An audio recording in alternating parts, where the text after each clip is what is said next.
ॐ श्री गणेशाय नमः। ॐ श्री सरस्वत्यै नमः। ॐ श्री गुरुचरणकमलेभ्यो नमः। ॐ ज्ञानानन्दमयं देवं निर्मलं स्फटिकाकृतिम् आधारं सर्वविद्यानां हयग्रीवमुपास्महे। हयग्रीवो महाविष्णुः केशवो मधुसूदनः गोविन्दः पुण्डरीकाक्षुर्विष्णुर्विश्वम्भरो हरिः। आदित्यः सर्ववागीशः सर्वाधारसनातनः निराधारो निराकारो निराशीर्निरुपद्रवः। लक्ष्मीनाथसमारम्भां नाथयामुनिमध्यमाम् अस्मदाचार्यपर्यन्तां वन्दे गुरुपरम्पराम्। नारायण नमस्कृत्य नरं चैव नरोत्तमं देवीं सरस्वतीं व्यासं ततो जयमुदीरयेत्। परम्परात्पर अखिलेश्वर अकारण करुणा वरुणालय भगवान श्री हरि के चरणों में कोटि सा प्रणाम है।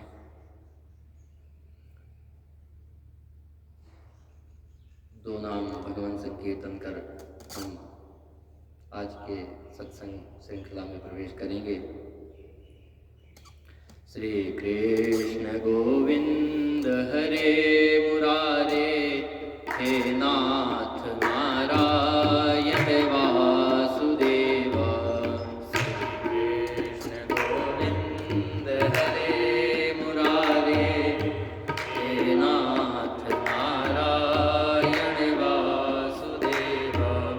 श्री कृष्ण गोविंद हरे मुरारे हे नाथ नारायण वासुदेव।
अखिलेश्वर अकारण करुणा वरुणालय भक्तवांछः कल्पतरु दीनबंधु दया सिंधु परमात्मा श्री हरि के चरणों में कोटि सा प्रणाम है। समुपस्थित भक्तगण, आदरणीय श्रोतागण, आप सबके हृदयस्थ विराजमान गोविंद के श्री चरणों में कोटि सा प्रणाम है। आज इस प्रवचन सत्र में हम लोग दान धर्म के विषय में चर्चा करेंगे। यह प्रश्न श्रीमद् भागवत में युधिष्ठिर जी ने भीष्म पितामह से किया था। यह बात उस समय की है जब महाभारत का युद्ध समाप्त हुआ और भगवान श्री कृष्ण हस्तिनापुर छोड़कर द्वारिका प्रस्थान करने के लिए सज्ज हुए। उसी समय माता कुंती मन ही मन विचार कर भगवान से कहती हैं कि प्रभु, जब तक दुख था, पीड़ा थी, तब तक आप हमारे साथ थे, निकट थे, और जैसे ही यह सब ठीक हुआ, आप हस्तिनापुर छोड़कर द्वारका के लिए प्रस्थान कर रहे हैं। भगवान माता कुंती के वचनों का, विचारों का सम्मान करके भगवान हस्तिनापुर में ही कुछ दिन निवास करने का विचार किया और हस्तिनापुर छोड़कर द्वारिका जाने का जो विचार था वह उन्होंने त्याग दिया, छोड़ दिया। कुछ दिन बीतने के बाद युधिष्ठिर जी बहुत व्याकुल एवं किसी खिन्न विचार से चिंतन कर रहे थे, सोच रहे थे। तभी भगवान ने उनसे प्रश्न किया कि हे धर्मराज, आपको किस बात की चिंता है, क्या समस्या है? तब उन्होंने बताया कि यह जो महाभारत युद्ध हुआ, इसमें मैंने विजय प्राप्त करने के बाद भी मन संतुष्ट नहीं। कारण क्या है? कारण बताते हैं कि मेरी वजह से लाखों बच्चे अनाथ हो गए, लाखों स्त्रियां विधवा हो गई। भगवान ने कहा, यह आपका क्षत्रिय धर्म था, इसमें आपको कोई दोष या पाप नहीं लगेगा। परंतु युधिष्ठिर जी कहाँ समझने वाले हैं? उन्होंने कहा नहीं। फिर उन्होंने प्रमाण देना शुरू किया। कहते हैं, माम भुक्तम छेद्यते कर्मा कल्पकोटि सतेयपि अश्वमेव भोक्तव्यम कृतम कर्म शुभाशुभम ब्रह्मवैवर्त पुराणकों को दृष्टांत दिए कि व्यक्ति कितना भी कुछ भी कर ले, परंतु अपने कर्म फल का भोग तो उसे करना ही पड़ता है। बिना कर्म फल का भोग किए वह मुक्त नहीं हो सकता। भगवान समझ गए या मेरी बात को नहीं समझेंगे। फिर भगवान ने सभी पांडवों को लेकर भीष्म पितामह के पास गए और जब वहाँ गए तो सभी ने भीष्म पितामह को प्रणाम किया और उनके दर्शन के लिए तो भीष्म पितामह के दर्शन के लिए तो काफ़ी लोग, पांडव, द्रौपदी, भगवान स्वयं और सभी लोग वहाँ पर उपस्थित हुए। और अर्जुन से भीष्म पितामह पूछते हैं कि यह कौन है, इनको जानते हो? तो उन्होंने कहा, हाँ, ये मेरे मित्र हैं, सखा हैं। तब भीष्म पितामह उनको बताते हैं, समझाते हैं कि या जिसे तुम सारथी बनाकर, जिसे तुम सखा बनाकर अपने साथ घुमा रहे हो, घूम रहे हो, ऐश्वर्य भगवान साक्षात, यह साक्षात भगवान के स्वरूप हैं, भगवान ही हैं। यह सब जब उनको समझाया, फिर उसके बाद भगवान ने भीष्म पितामह से प्रश्न करने के लिए युधिष्ठिर जी को इशारे किए। तब युधिष्ठिर जी ने भीष्म पितामह से दान धर्म, कहते हैं कि दान धर्मान, राजधर्मान, मोक्ष धर्मान विभागशः स्थिति धर्मान भगवत धर्मान क्षमाश व्यास योगतः। भीष्म पितामह सबसे पहले राजधर्म के बारे में वर्णन करते हैं। कहते हैं, दानमेकं कलियुगे कलियुग, कि जो व्यक्ति कल्याण की कामना करता है, कल्याण चाहता है, उसका केवल एकमात्र साधन है। कहते हैं क्या है? कहते हैं दान। वेद भी कहते हैं सतहस्तम समाहार सतहस्त समकिरः, अथर्ववेद की सूक्ति है। सैकड़ों हाथों से कमाओ और हजारों हाथों से दान देना चाहिए। दानम दुर्गति नाशनम, दान दुर्गतियों का नाश करता है, दुर्गतियों का नाश करने वाला है। और नीतियाँ भी कहती हैं कि धन की 3 गति होती है, ये तो दान करिए, ये तो उपभोग करिए, नहीं तो नष्ट तो होना ही है। तो इसी प्रकार जब व्यक्ति दान करता है तो व्यक्ति का जो धन है वह और बढ़ता है, ना कि घटता है। कहते हैं दान देने से व्यक्ति को या व्यक्ति का कभी कहते हैं तुलसी पक्षी के पिए घटे न सरिता नीर, दान किए धन ना घटे जो सहाय रघुवीर। जैसे एक पंछी पानी पीता है तो उसके पानी पीने से नदी का जल कम नहीं होता, उसी प्रकार दान करने से व्यक्ति का धन कभी कम नहीं होता। इसी प्रकार जब व्यक्ति देखिए एक नाव है, ठीक है, नाव में बैठकर आप नदी को पार कर रहे हैं और अगर उस नाव में एक छिद्र हो जाए, नाव में जल भरता जाए तो व्यक्ति क्या करेगा? पार होते होते जल भर जाएगा, डूब के मर जाएगा। लेकिन जब एक विवेकी व्यक्ति जब नाव में धीरे धीरे जल भरना प्रारंभ हुआ तो जैसे जल भर रहा है नाव में, उसे तुरंत ही उसे उलझना मतलब बाहर फेंकने लगना चाहिए।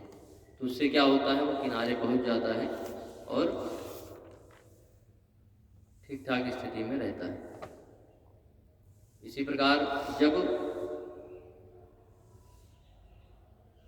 और नीतियाँ भी कहती हैं शतम विहाय भोक्तव्यम सहस्त्रम स्नानमाचरित लक्ष्यम विहाय दातव्यम कोटिम त्यक्त्वा हरिम भजेत, कि सैकड़ों कामों को छोड़ करके भोजन करना चाहिए, हजारों कामों को छोड़ करके व्यक्ति को स्नान, और लाखों कामों को छोड़ करके व्यक्ति को दान करना चाहिए, और करोड़ों कामों का त्याग करके भगवान हरि का भजन करना चाहिए।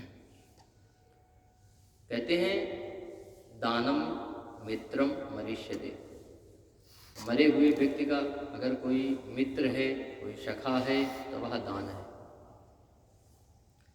तन से सेवा कीजिए, मन से भले विचार, धन से इस संसार में करिए परोपकार। जहाँ तक हो सके तन मन धन से व्यक्ति को खूब दान करना चाहिए। अगर दान नहीं करोगे तो इस धरा में ही धरा रह जाएगा। इसीलिए व्यक्ति को अपने जीवन में जितना संभव हो, जो संभव हो, दान करना चाहिए। दान ना करने वाला व्यक्ति दरिद्र होता है, और जो दरिद्र होगा वो पाप करेगा, और पाप का जो फल है वह नरक है। फिर वह दरिद्र होगा, फिर पाप करेगा, फिर नरक में आएगा। इसी प्रकार से उसकी दुर्गति चलती रहेगी। नास्ति दानात् परम मित्रणम, दान से अच्छा व्यक्ति का कोई दूसरा मित्र नहीं।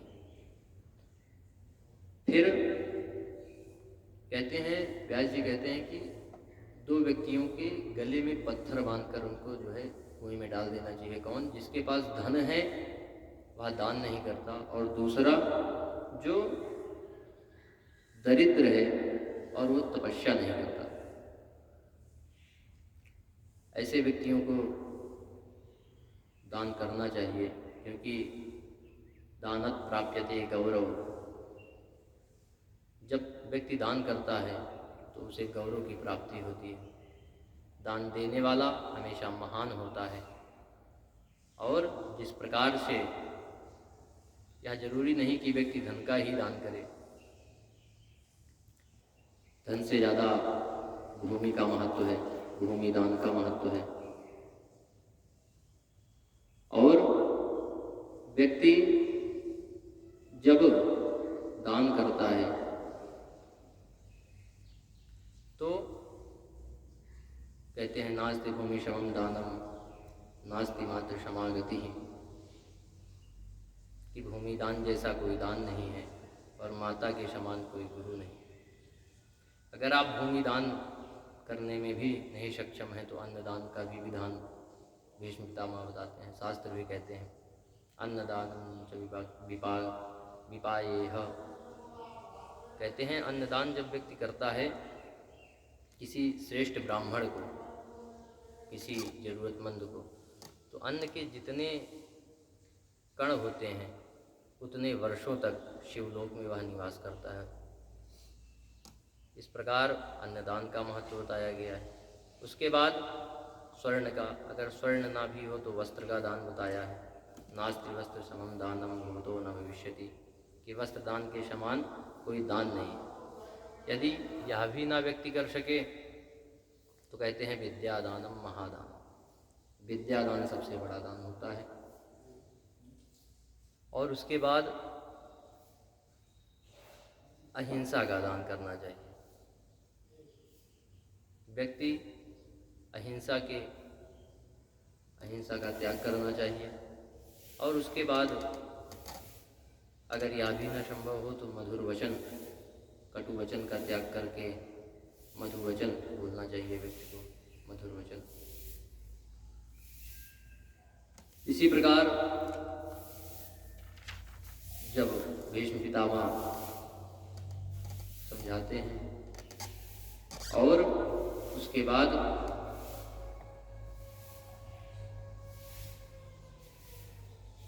जब युधिष्ठिर जी को सभी चीज़ों के बारे में वह विस्तार से बताते हैं, राजधर्म, स्त्री धर्म, भगवत धर्म इत्यादि का उपदेश देते हैं। और अंत में एक उपदेश दिए, कहते हैं श्रूयताम धर्म सर्वधर्मस्वम श्रुत्वा चैवाम धार्यताम आत्मनः प्रतिकूलानि परेशान न समाचरेत्। नीतियाँ कहती हैं कि सब धर्म का एक धर्म आपको मैं बताता हूँ कि जो काम आपको अच्छा न लगे वह दूसरों के साथ नहीं करना चाहिए।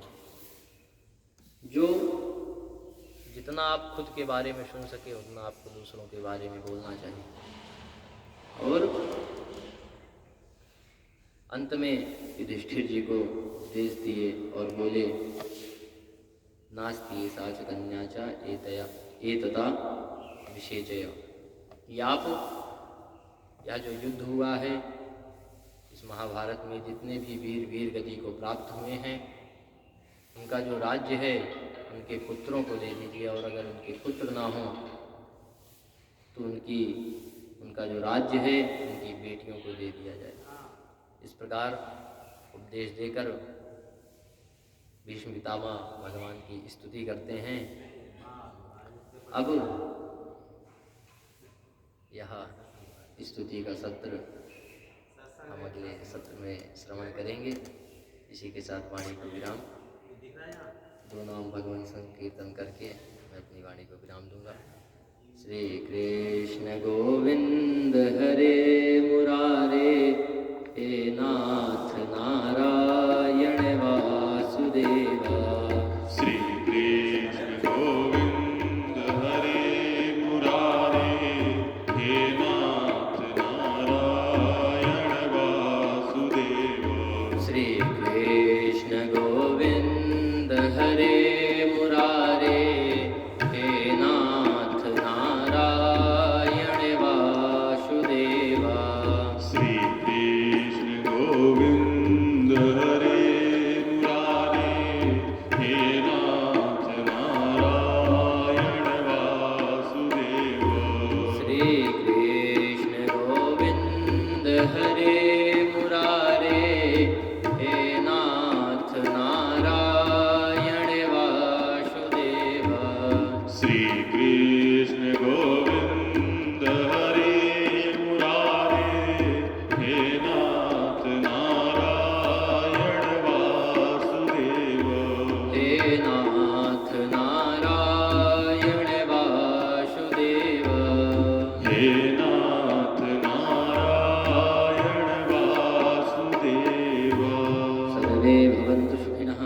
सर्वे सन्तु निरामयाः सर्वे भद्राणि पश्यन्तु मा कश्चित् दुःखभाग् भवेत्।